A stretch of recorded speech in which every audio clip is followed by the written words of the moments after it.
A cikin wannan bidiyon zan nuna muku yadda ake amfani da application ɗin Xender domin sauke wani bidiyo da ake so daga Facebook ba tare da an yi downloading ɗin Facebook Video Downloader ba. Kai tsaye za ku tafi cikin Facebook ɗinku. Idan kuka shiga Facebook ɗin kamar haka za ku duba bidiyon da kuke sha'awar ɗauka. Misali wannan bidiyo ne.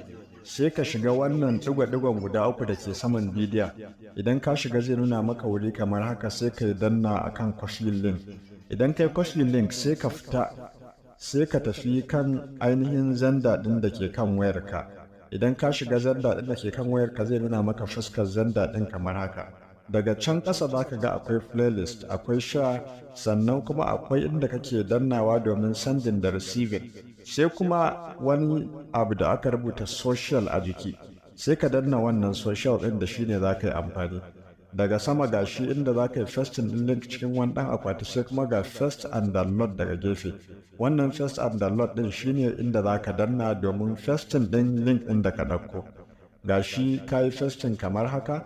Kai tsaye zai fara analyzing domin sauke maka wannan bidiyon da ka ɗauko daga Facebook. Sunana Junaidu Aminu Kilishi, mu haɗu a bidiyo na gaba.